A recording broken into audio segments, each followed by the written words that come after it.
미국의 한 마을. 여고생이 안절부절 못하고 있습니다. 그녀의 사촌 언니가 결혼한다는 소식 때문인데요. 사촌 언니 결혼 상대의 국적이 마음에 들지 않는 모양입니다. 한국인은 비매너 그 자체라고. 다름 아닌 결혼 상대는 한국인이었고 그 결혼을 꼭 말리고 싶은 그녀. 그녀는 왜 이렇게 한국인과의 결혼을 반대하는 것일까요? 어떻게 된 일인지 그 이야기를 시작해 보도록 하겠습니다. 안녕하세요. 제 이름은 아만다이고 17살입니다. 저는 미국의 한 작은 시골 마을에서 태어나고 자랐습니다. 이곳은 늘 조용하고 평화로운 곳으로 인종이나 문화에 대해 편견을 가지지 않은 사람들이 사는 곳이었어요. 저 역시 그렇다고 생각했죠. 하지만 어느 날 이곳에 아시아인 가족이 이사 오면서 제 삶에 작은 균열이 생기기 시작했습니다. 처음 그들을 봤을 땐 저는 단순히 새로운 이웃이구나 하고 생각했어요. 이 동네는 낯선 사람에게도 친절하게 대하는 분위기라서 저도 그들에게 웃으며 인사를 건넸습니다. 하지만 그들은 저를 보더니 얼떨떨한 표정으로 고개만 끄덕이고는 집 안으로 들어가 버렸어요. 처음에는 그냥 낯을 가리는 사람들이겠거니 하고 넘겼습니다. 그런데 시간이 지나자 그들은 점점 이상하게 행동하기 시작하더라고요.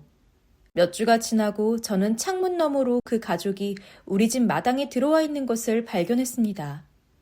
놀라서 재빨리 밖으로 나가 보았어요. 그들은 우리 집에 있는 나무에서 사과를 따고 있었고 제가 다가가자 멈칫하며 저를 쳐다봤습니다. 제가 여기서 뭐 하시는 거예요? 하고 물었더니 그들 중 한 명이 어색하게 웃으며 이렇게 말했어요. 조금 나눠 먹으면 안 될까요? 저는 순간 당황했지만 단호하게 말했어요. 이건 우리 가족이 가꾼 나무입니다. 허락 없이 가져가시면 안 돼요. 그러자 그들은 마치 제가 너무 예민하다는 듯한 태도로 눈을 흘겼습니다. 그냥 나눠 먹으면 되지 품질도 좋지 않은걸. 뭐가 그렇게 떳떳한지 태연하게 떠나는 모습은 저에게 큰 충격이었어요. 그 일이 있고 나서부터 그 가족을 경계하게 됐죠.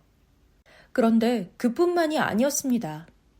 어느 날 밤 저는 동네 산책을 하다가 길 한복판에서 한 남자가 대놓고 소변을 보고 있는 것을 목격했어요.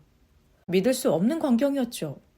그 남자는 제가 가까이 다가가도 전혀 부끄러워하지 않고 그저 어깨를 으쓱하며 자리를 떠났습니다.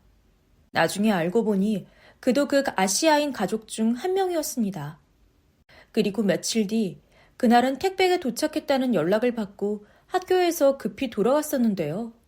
집 앞에 놓인 택배를 확인하려고 하는데 그 가족 중 한 명이 우리 집 앞을 기웃거리며 택배 상자를 들고 있는 것을 발견했어요. 저는 당황해서 그거 내려놓으세요 하고 소리쳤고 그는 멋쩍게 웃으며 상자를 내려놓고 아무렇지 않게 떠나버렸습니다. 다행히 택배 상자 속 물건은 그대로였지만 그 일이 있은 후로 저는 그 가족이 위험하다는 생각을 하게 되었어요. 제 마음속에는 점점 불신과 불만이 쌓여갔습니다.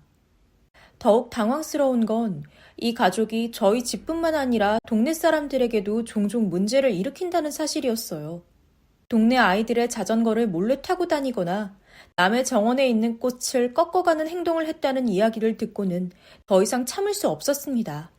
저는 부모님께 이 문제를 이야기했지만 부모님은 우리가 직접 경찰에 신고할 정도는 아니잖니. 그냥 좀 조심하자. 다른 나라에서 살다 와서 그런가 우리가 이해해줘야지 라고 하셨어요. 하지만 저는 그들의 행동이 단순히 문화적 차이라고 보기에는 너무 이기적이라는 생각이 들었어요. 그들의 행동은 제 마음속의 불만을 넘어 점점 분노와 편견을 키워갔습니다. 그리고 어느 날 저는 또 한 번 그들과 직접적으로 충돌하게 됐어요. 저희 집 앞에서 그 가족이 또다시 우리 택배를 살피고 있는 걸 목격한 거예요. 저는 달려가서 이게 대체 몇 번째예요? 도대체 왜 이러시는 거예요? 라고 소리쳤어요. 그러다 그들 중 한 명이 이렇게 대답했어요. 우리도 택배를 잃어버린 적이 있어서요. 혹시 여기 있는지 확인한 것 뿐이에요. 너무 황당해서 말이 나오지 않았어요. 그건 핑계일 뿐이에요. 이 동네는 그런 일이 없으니까 남의 집 택배 다시는 건드리지 마세요. 제가 고래고래 소리치면서 따졌습니다. 도대체 당신들은 어디서 온 거예요? 아시아인들은 눈치를 살피며 말했어요. 한국, 한국에서 왔어. 한국에서는 이런 거 대수롭지 않게 여겨. 저는 그런 억지가 어딨냐면서 신고할 거라고 엄포를 놓았습니다. 그들은 그제서야 자리를 떠났어요. 미안하다는 말도 없이 말이에요. 그렇다고 해서 달라진 건 없었습니다. 한국인 가족과의 갈등은 계속해서 심해져 갔죠. 거리에서 칵거리며 침을 뱉는 모습은 수시로 목격되고 자신들의 쓰레기를 다른 집 앞에다 가져다 놓는 일은 더 빈번해졌거든요. 그들의 행동은 제 인내심의 한계를 시험하는 듯 했어요. 저는 점점 더 그들에 대한 편견에 사로잡히게 되었고 제 안에 있는 분노는 쉽게 가라앉지 않았습니다. 동네의 평화로운 환경이 깨져버렸으니까요. 그렇게 전 한국인에 대해 부정적인 감정을 가지게 되었어요.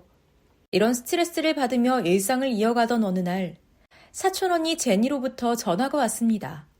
제니는 저보다 10살이 많았고 저에게는 어머니와 같은 존재였어요. 사실 저는 어린 시절 부모님의 사업이 망하면서 제니의 집에서 몇 년간 얹혀 살았던 적이 있었습니다. 그 시절 제니는 늘 저를 돌봐주고 위로해주며 엄마가 보고 싶을 때마다 곁에 있어준 사람이었죠. 저에게 친언니처럼 소중한 존재였습니다.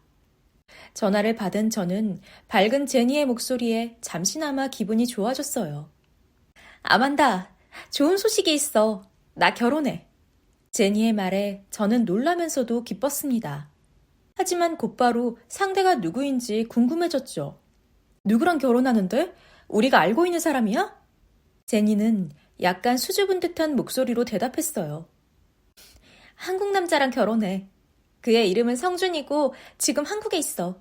그래서 결혼식도 한국에서 할 계획이야. 제니의 말을 듣는 순간 제 머릿속은 복잡해졌습니다. 한국 남자라고? 지금 내 주변에 있는 그 아시아인 가족과 같은 나라 사람이라고? 그들과의 경험이 떠오르며 마음이 불편해졌습니다. 저는 제니가 왜 한국인과 결혼식을 올리려고 하는지 이해할 수 없었어요. 더구나 제가 한국인에 대해 가지고 있는 부정적인 감정을 제니에게 어떻게 말해야 할지 고민이 되었죠. 앞서 말했듯이 제니는 제게 단순히 사촌언니가 아니라 제 인생의 버팀목 같은 존재였고 제니가 아니었다면 저는 지금처럼 바르게 자라지 못했을지도 모릅니다. 저는 그 시절을 잊을 수가 없습니다. 그래서 제니가 행복했으면 좋겠다는 마음이 컸어요. 하지만 지금의 상황에서 제니가 한국 남자와 결혼한다는 건 저로서는 걱정이 앞설 수밖에 없었습니다. 저는 한국인 이웃에 대한 부정적인 경험들을 떠올리며 제니가 잘못된 결정을 하고 있지는 않을까 불안해졌죠. 그리고 그런 감정을 제니에게 숨길 수 없겠더라고요. 제니, 그 사람에 대해 충분히 알고 결혼을 결정한 거야? 한국에서의 삶이 정말 괜찮을 것 같아? 제니는 제 걱정을 이해한 듯이 웃으며 대답했어요. 아만다, 내가 결혼을 결정하기 전에 정말 많은 고민을 했어. 성주는 굉장히 성실하고 따뜻한 사람이야. 그리고 한국에 가보니 한국 사람들과 문화가 너무 좋더라고. 네가 걱정하는 것처럼 나쁜 일은 없을 거야. 내가 얼마나 행복한지 직접 와서 봤으면 좋겠어. 제니의 말을 듣고 저는 잠시 마음이 진정되었지만 여전히 한국에 대한 편견과 걱정이 사라진 건 아니었습니다. 그리고 얼마 후 저는 제니의 결혼식에 참석하기 위해 한국에 가게 되었어요. 가서 제니가 결혼할 사람과 한국이라는 나라도 직접 봐야 안심할 수 있을 것만 같았죠. 떠나기 전에는 얼마나 걱정한지 몰라요. 그런데 한국에 도착해서 그 나라를 직접 마주하니 제 생각과는 조금 다르더라고요. 제니가 차에 타고 한국의 도로를 지나가면서 저는 한국이 얼마나 깨끗한지 한눈에 알 수 있었습니다. 길가에 쓰레기 하나 보이지 않는 모습에 저는 입을 다물 수가 없었어요. 제니는 웃으며 말했습니다. 아만다, 여기는 사람들이 공공장소를 소중히 생각해. 그래서 쓰레기도 아무데나 버리지 않고 공공시설도 깨끗하게 유지하려고 노력하지. 저는 의아했습니다. 미국에 온 한국인들은 도대체 왜 그런 걸까? 그 의문은 잠시 접어두고 첫날 밤 제니와 성준과 함께 한국의 한 유명한 거리로 나갔습니다. 거리는 화려한 네온사인과 활기찬 사람들로 가득했지만 그 속에서 느껴지는 질서와 정돈된 거리의 모습이 놀라웠어요. 사람들이 줄을 서서 질서 있게 움직이고 쓰레기를 지정된 곳에 버리고 있었죠. 우리는 길을 걷다가 카페를 들렀는데 카페도 역시나 테이블이며 유리창이며 깨끗하고 잘 정돈되어 있더라고요. 카페 안의 손님들도 최대한 조용히 대화하고 아이들이 우는 건 금방 제지하면서 카페를 교양 있게 이용했고요. 한국인은 매너를 중요시하고 있다는 게 명확히 보였죠. 그리고 한 가지 더 충격적인 일도 있었는데요.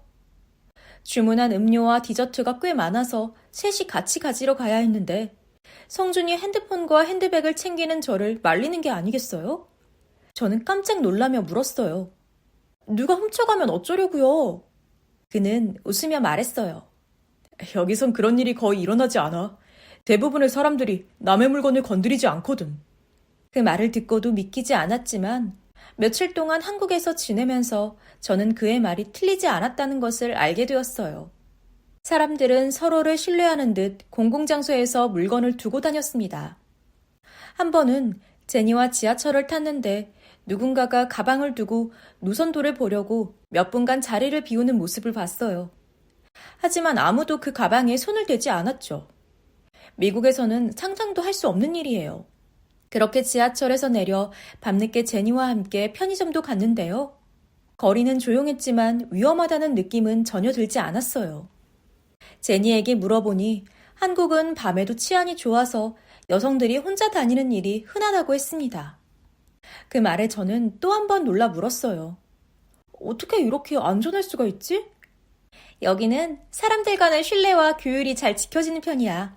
물론 범죄가 없는 건 아니지만 다른 나라에 비하면 훨씬 낮은 수준이지.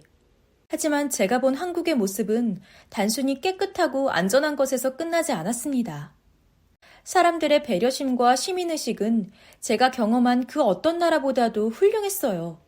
버스나 지하철을 탔을 때 나이든 분들에게 자리를 양보하는 모습이 자연스러웠고 서로가 서로를 존중하는 분위기가 느껴졌습니다.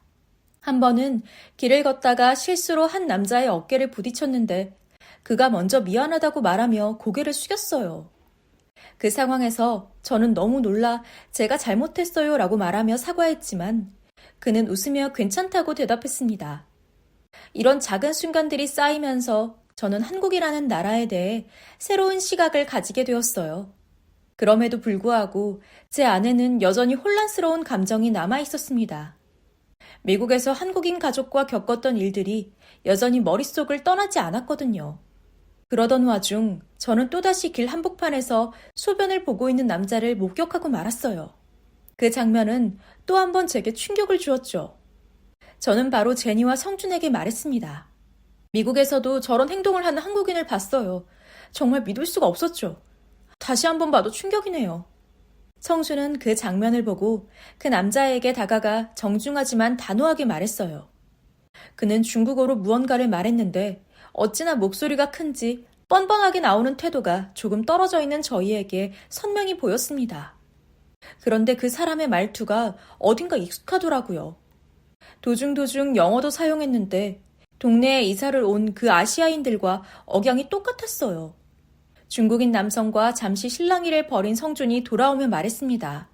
아만다, 저 사람은 한국인이 아니야. 중국에서 온 사람 같아. 한국인처럼 보일 수 있지만 모든 동양인을 한국인이라고 생각하는 건 오해할 수 있어. 그 말을 듣고 저는 큰 충격을 받았습니다.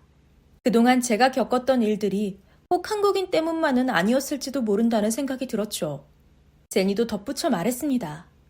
물론 한국인 중에도 나쁜 사람은 있을 수 있어. 하지만 그건 어디든 마찬가지야. 우리가 보는 몇 가지 나쁜 사례만으로 전체를 판단하면 안 돼. 그날 밤 저는 긴 시간 동안 생각에 잠겼습니다. 한국의 거리에서 느낀 안전함, 사람들의 친절함, 그리고 성준과 제니의 설명을 통해 제 편견이 얼마나 깊었는지를 깨닫게 되었어요. 얼마나 좁은 시야로 세상을 보고 있었는지를 말이에요. 한국에서의 경험은 제게 단순한 여행 그 이상이었습니다.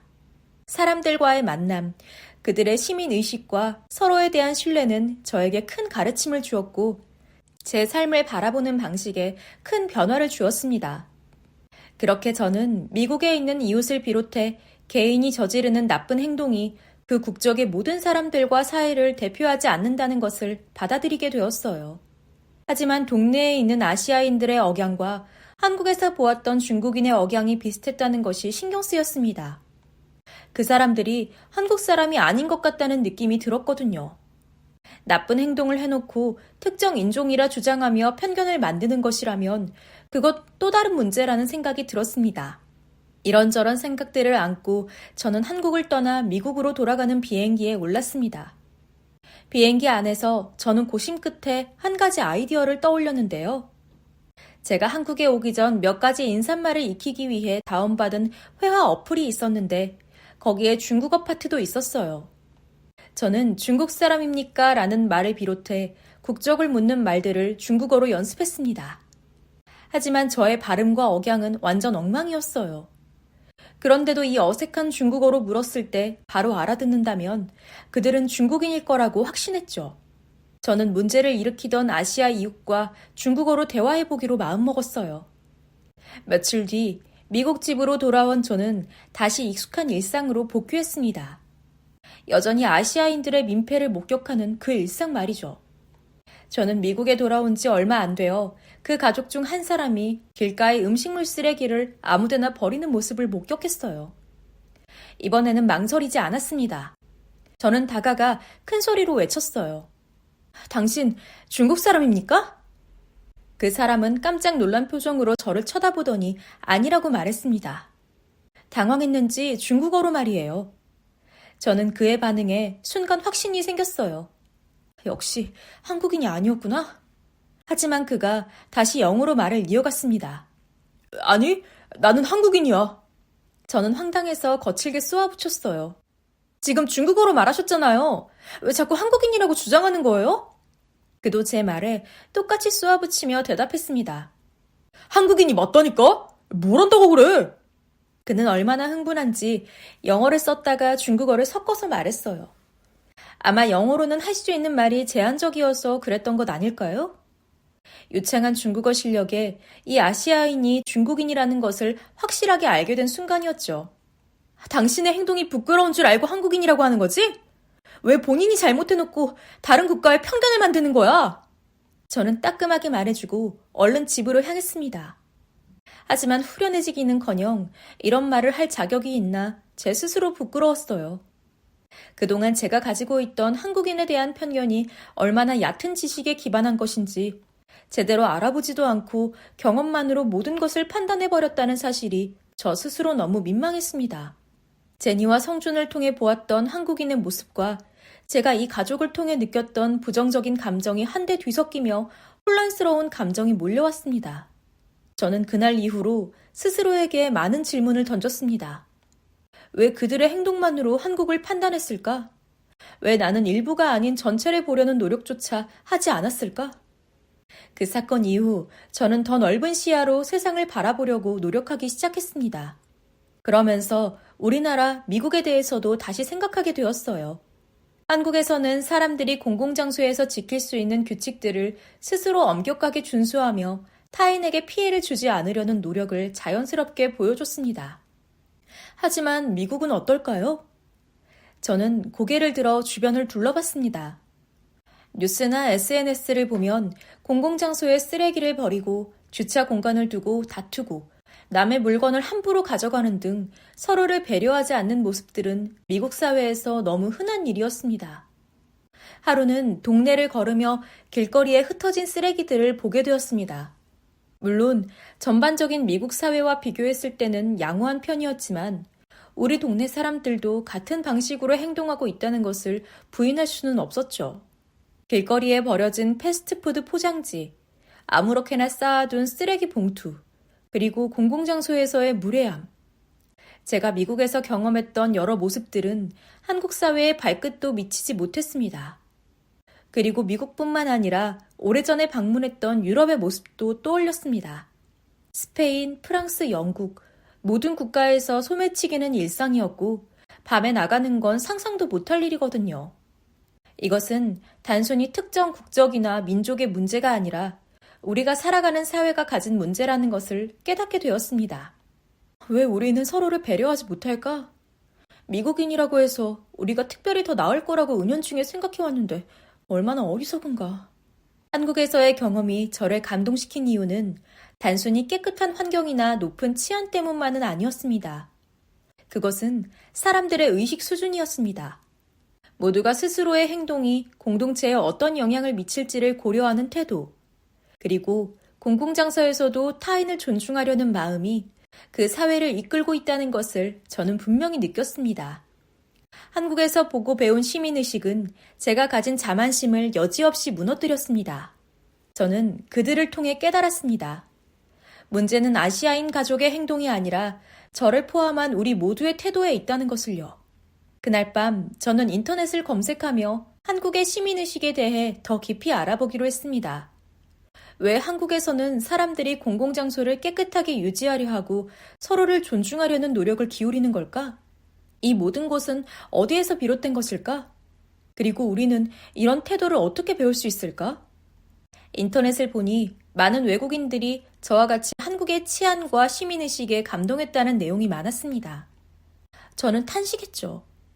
진작에 알아볼 걸. 그들의 교육, 규칙 준수에 대한 인식, 그리고 공동체 정신은 제가 모두가 배워야 될 올바른 모습입니다. 그 후로 저는 작은 실천부터 시작하기로 했습니다. 길거리에 떨어진 쓰레기를 줍는 것, 공공장소에서 내 행동이 다른 사람에게 어떤 영향을 미칠지 고민하는 것, 그리고 주변 사람들에게도 같은 의식을 심어주는 것이었습니다. 처음에는 작은 행동처럼 느껴졌지만 한국에서의 기억이 저를 계속 밀어붙였습니다. 너는 더 나은 사람이 될 수 있어. 그리고 더 나은 사회를 만들 수 있어. 이 경험은 단순히 제 개인의 변화로 끝나지 않았습니다. 저는 제 친구들과 가족들에게도 한국에서 배운 것들에 대해 이야기하기 시작했습니다. 친구들과 함께 커뮤니티 청소 활동을 시작했고, 부모님께는 제가 왜 한국의 시민의식을 본받고 싶어 하는지 설명했습니다. 그들의 반응은 긍정적이었고, 그들 또한 제 이야기를 듣고 작은 변화를 만들어가고자 했습니다. 그리고 저는 새로운 목표를 세우게 되었습니다. 한국의 시민의식을 더욱더 본받기 위해 언젠가 다시 한국으로 돌아가는 것이었죠. 단순히 여행자가 아니라 그들의 사회에 녹아들며 진정으로 그들의 가치를 이해하고 싶다는 마음이 생겼습니다. 현재 저는 한국 대학 진학을 목표로 공부를 시작했습니다. 한국어를 배우고 한국 문화를 더 깊이 이해하기 위해 시간을 투자하고 있습니다. 그리고 언젠가는 한국에서 살면서 제가 배운 것들을 미국에 전파하고 싶다는 꿈을 꾸고 있어요. 한국에서의 경험은 제가 가진 편견을 깨트리고 더 나은 사람이 될 수 있도록 이끌어 주었습니다. 그리고 이제는 제가 살아가는 사회도 더 나은 방향으로 바꾸고 싶다는 책임감을 느끼게 해주었죠. 이 이야기를 듣고 있는 분들께 말씀드리고 싶어요. 한쪽의 이야기에 치우치면 안 된다는 것입니다. 어떤 것이라도 스스로 알아봐야 한다는 것을 명심하시길 바래요. 그래야만 편견에 사로잡혀 혐오하는 마음을 피할 수 있습니다. 이 이야기를 통해 저와 같은 고민을 가진 누군가가 새로운 시각을 가질 수 있기를 바랍니다. 그리고 우리가 서로를 이해하고 배려할 때 더 나은 사회를 만들 수 있다는 사실을 잊지 않았으면 좋겠습니다. 이야기를 끝까지 들어주셔 정말 감사합니다.